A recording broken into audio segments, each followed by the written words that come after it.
Welcome back, everyone, to the Deep Dive. Today we're going to be looking at, Temperance. temperance and moderation. It's a big topic. Huge. Especially in a world that sometimes feels like it's all about excess. Yeah, for sure. So, to help us navigate this, we're going to be drawing on a book called The Power of Moderation: How to Thrive in an Age of Excess. By Conrad Riker. That's right, by Conrad Riker. And we're going to be looking at all sorts of angles here. Yeah, history, economics, psychology, personal stories, the whole shebang. Yeah, the whole shebang. So get ready to have your mind blown. Buckle up. So, when we talk about temperance, it kind of sounds like this old-fashioned word. Yeah, it does have a bit of a stuffy vibe, doesn't it? It does. But what's fascinating is how this concept, temperance pops up again and again throughout history. Really? Oh, yeah. It's embedded in different cultures, religion. And get this, there's even a scientific basis to it. Really? Okay, so we're talking about more than just, like, grandma's advice to eat your vegetables in moderation. Yeah, exactly. Yeah. This is a deep dive, a real deep dive. Right, I'm ready to dive in. Where do we start? Well, Riker kicks things off with a pretty powerful example, the economic turmoil of Greece's debt crisis. Greece. Yeah. That's a heavy hitter right off the bat. It is. And it's a great illustration of what happens when excess,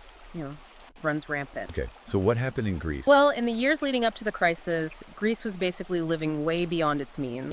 Excessive government spending, unchecked household debt, reckless lending practice, the whole 9 yards. Wow. So it wasn't just individuals overspending. It was like the whole system was set up for excess. Exactly. And it all came crashing down. Ouch. So it sounds like temperance isn't just about personal responsibility. Nope. It's also about systems and structures that either enable or discourage excess. Yeah, that makes sense. So where does moderation fit into all of this? Well, Riker argues that we need to find a delicate balance between economic growth and the well-being of the population. Right, because if everyone's just focused on getting more though, that can't be sustainable in the long run. Exactly. It's like a car with a gas pedal but no brakes. Yeah, you're going to crash eventually. Yeah. So how do we apply the brakes? How do we bring in moderation? Well, Riker introduces this economic principle called diminishing marginal utility. Okay, that sounds complicated. It's actually pretty simple. It basically means the more we consume of something, the less satisfaction we get from each additional unit. Okay, I think I get that. It's like that first bite of cake is amazing. The best. But by the time you're finishing the whole slice, You're feeling sick. yeah, you're not getting the same enjoyment anymore. Exactly. And this principle, it applies to way more than just cake. Yeah. It's relevant to material possessions, experiences,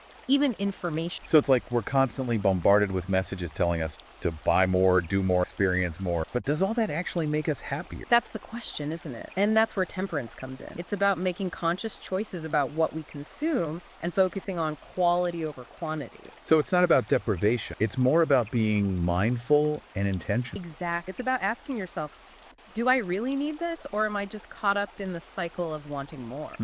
Yeah, that's a good question to ask. So are there any real-world examples of this? Like companies or individuals who have successfully embraced temperance? Absolutely. Riker talks about Costco. Costco, the bulk retailer. Yeah, but think about it. They're all about efficiency and value. They avoid excessive advertising and focus on providing quality goods at the lowest possible prices. I never thought about it that way. It makes sense. They're not trying to trick you into buying things you don't need. Exactly. And they're incredibly successful. Yeah, they are. Are there any other examples? Oh, yeah. Riker also talks about Warren Buffett. Interesting. What does he have to do with temperance? Well, he's famous for his long-term patient approach to investing. He buys companies that are going to perform well over time. He doesn't chase quick gains or risky ventures. It's about discipline, resisting the temptation to jump on every trend. Exactly. It's a classic example of temperance in action. Wow.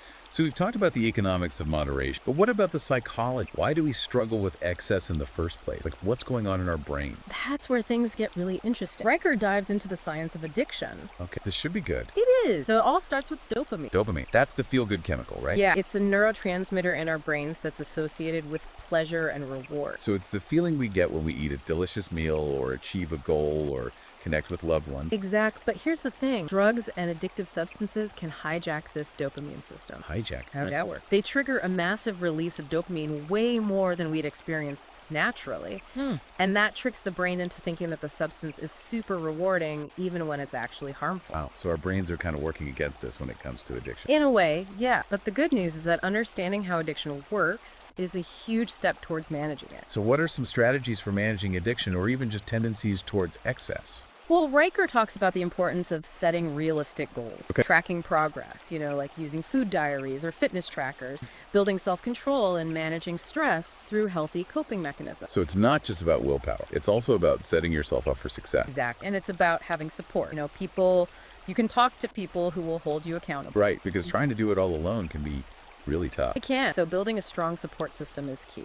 Okay, so we've talked about the economics and the psychology of moderation. Now I'm curious, what does history have to teach us about all this?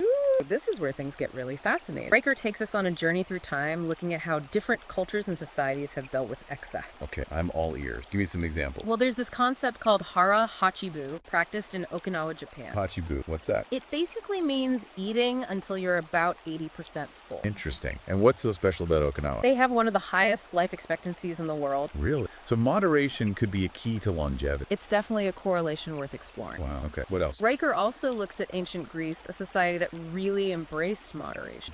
And then he contrasts them with the Roman Empire, which ultimately crumbled under its own excess. It's like a tale of two civilizations, one thriving through balance, the other collapsing under its own weight. Exact. And it's a powerful reminder that temperance isn't just some abstract ideal. It has real-world consequences. Yeah, those are some pretty stark examples. So are we headed for a modern-day Roman Empire scenario? Well, that's the question, isn't it? But the good news is that we can learn from history. We don't have to repeat the mistakes of the past. Right. We have the power to choose a different path. Exactly. And that's what this deep dive is all about. It's about empowering ourselves with the knowledge and the tools to create a more balanced and fulfilling life. Okay, so we've covered a lot of ground, but we've only just scratched the surface. Oh yeah, there's so much more to explore. Let's take a quick break, and when we come back, we'll delve even deeper into the world of temperance. You know, when we talk about excess, it's easy to focus on the big picture stuff. Yeah, like the economy, the environment. Exactly. But I think it's also important to zoom in. Zoom in on what? On the individual level. Like, Yeah. how does overindulgence affect us personally? Our well-being. That's a good point. We've talked about the costs of excess on a grand scale. Yeah. But what about the costs on a more personal level? Right, and Riker really gets into this. He dedicates a whole section of the book to exploring the health benefits of temperance. Okay, so we all know that too much junk food and not enough exercise is bad for us. Yeah, obviously. Yeah. But Riker goes deeper. Deeper. How so? He dives into the research. He cites studies that show how moderation in all areas of life, Like what? Specific. diet, exercise, even sleep, it can profoundly impact our health. Both physical and mental. Both. It's all connected. So it's not just about looking good in a swimsuit. Nope. It's about feeling good too. Okay, so give me some examples. What are some specific health benefits of practicing moderation? Well, Riker talks about a study published in the New England Journal of Medicine. Okay. They followed thousands of people across different cultures, and the findings were pretty amazing. Those who practiced caloric restriction. Wait, caloric restriction? What does that even mean? It's not as scary as it sounds. It's basically about being mindful of portion sizes Okay. and avoiding overeating, not stuffing yourself. Right, it's not like starving yourself. No. It's about finding a balance. Shit. And the participants in this study, they had lower rates of chronic diseases. Really? Like what kind of disease? Heart disease, diabetes, cancer, you name it. Wow. So moderation could literally help us live longer and healthier lives. It's definitely a strong possibility. That's pretty compelling. What about exercise? How does moderation apply there? Well, Riker's point is that you can overdo it with exercise, too. Really? I thought more was always better. Not necessarily. Excessive exercise can lead to injuries and burnout. So it's not about pushing yourself to the limit all the time. Nope. It's about finding an activity you enjoy Right. and doing it consistently, but not to the point of exhaustion. So it's about finding that sweet spot again. Exactly. Not too much, not too little. Just right. Goldilocks and the 3 bears of exercise. Exactly. And this principle, it applies to so many areas of our lives. It's about understanding our limits. Right. And respecting the natural rhythms of our bodies and minds. Yeah, we're not machines. Nope, we need rest. We need balance. Okay, so we've talked about the physical health benefits. What about mental health? Does moderation play a role there too? Oh, absolutely. Riker argues that temperance can significantly impact our mental and emotional well-being. Interesting. How so? Well, he cites research showing that people who practice moderation tend to have lower rates of anxiety and depression. That makes sense. I mean, if you're constantly overindulging, you're probably more likely to feel guilty. Exactly. Guilt, shame, regret. Right, and those emotions, they can really weigh you down. They can. And over time, they can take a toll on your mental health. So it's not just about physical health, it's about the whole package. The whole enchilada. The mind-body connection is real. Okay, so how can we apply these principles of moderation to our mental health? What are some practical steps we can take? Well, Riker talks about the importance of managing stress. Okay, yeah, stress is a big one these days. It is, and we all experience it. But it's about how we manage it. Right. So what are some healthy coping mechanisms? Exercise, meditation, spending time in nature, pursuing hobbies. So it's not about eliminating stress altogether, because that's probably impossible. It probably is. It's more about finding healthy ways to channel that stress. Right. And that's where moderation comes in again. Exactly. It's about finding that balance between pushing ourselves and knowing when to take a step back. To rest. To great job. To just be. Okay, this is all great information, but I'm curious about something else. What's that? What about the role of government in all this? Should the government be involved in promoting temperance? That's a tricky question. It is, because it touches on issues of personal freedom and collective responsibility. Exactly. And Riker acknowledges those complexities. He points out that historically, governments have tried to regulate excess. Like with prohibition. Exact. And we all know how that turned out. Not so well. Not really. So it's a delicate balancing act. Yeah, because on the one hand, we want to protect people from the harms of excess. Right. But on the other hand, we don't want to create a nanny state where the government is controlling every aspect of our lives. It's about finding that middle ground. And Riker doesn't offer any easy answer. Because there aren't any. Nope, but he emphasizes the importance of education. Education. So instead of focusing on restrictions and prohibitions, we should focus on teaching people the benefits of moderation. Exactly. Empowering them to make informed choices. Because knowledge is power. It is, and it's more sustainable in the long run. I like that approach. It's about fostering a culture of awareness and understanding. Right. Rather than relying solely on laws and regulation. Okay, so we've talked about the individual level. Now I want to zoom out again. Zoom out to what? To the environment. Yeah. How does our collective excess impact the planet? This is a huge issue, and Riker doesn't shy away from it. He argues that our overconsumption of resources is having a devastating impact. Yeah, we all know about climate change and plastic pollution and deforestation. Right, but it can feel overwhelmed. Like, what can one person do? Exactly. So what does Riker suggest? He starts with a powerful statistic. He says that if everyone on Earth consumed resources at the rate of the average American, What? we would need 4 planets to sustain ourselves. 4 planets? Oh. That's insane. It is. It really puts things in perspective. Yeah, that's a wake-up call. Right. So what can we do about it? Well, Riker emphasizes the importance of mindful consumption. Mindful consumption. What does that mean? It's about being aware of what we're buying and why. Okay. It's about reducing our consumption, reusing items whenever possible, and recycling responsibly. The 3 R's: reduce, reuse, recycle. Exactly. But Yeah. it's more than just a slogan. Right, it's a way of life. It's about shifting our mindset from thoughtless consumption to conscious awareness. So it's about being more intentional with our choices. Precisely. And it's about supporting sustainable businesses Okay.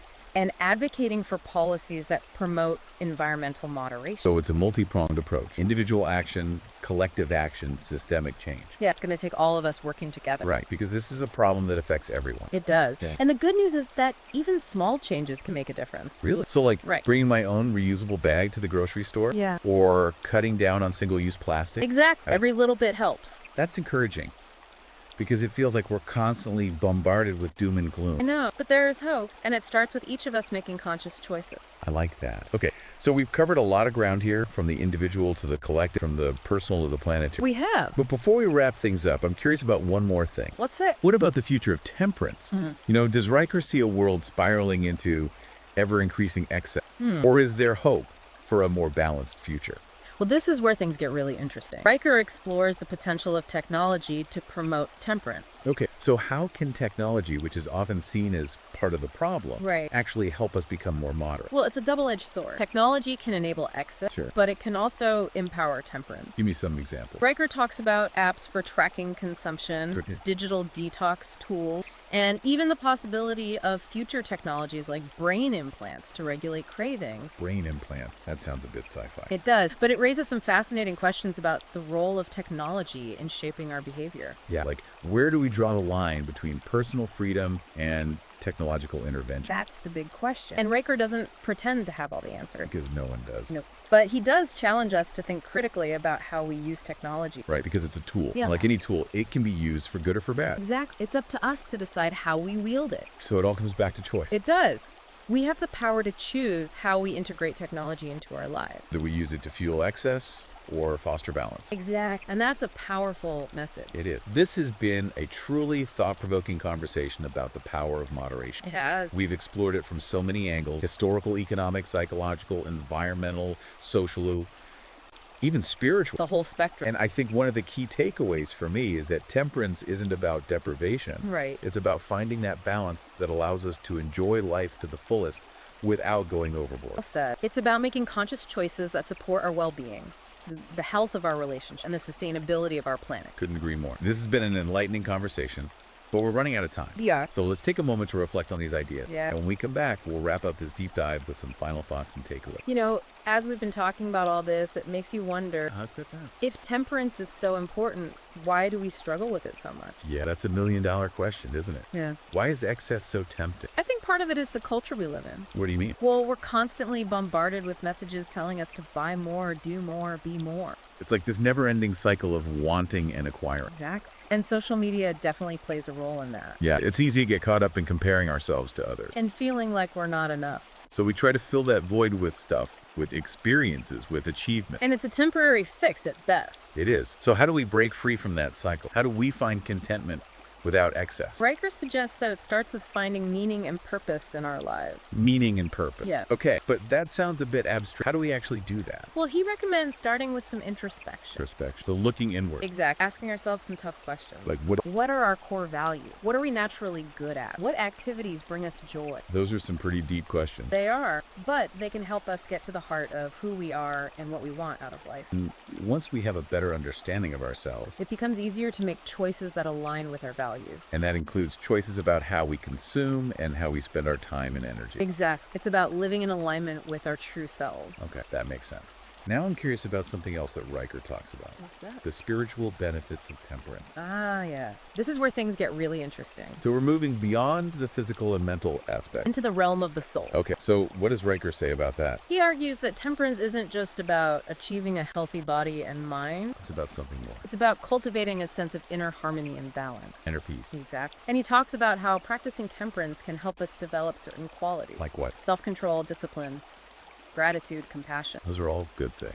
They are. And they can enrich our lives in so many ways. So it's not just about what we consume or don't consume. It's about who we I become. like that. Yeah. It's about personal growth and transformation. Exactly. And Riker believes that this inner transformation can ultimately lead to a more fulfilling and meaningful life. It's about aligning our actions with our values. And striving to be the best versions of ourselves. That's a powerful message. Yeah. Okay, so as we wrap up this deep dive, what are some key takeaways for our listeners?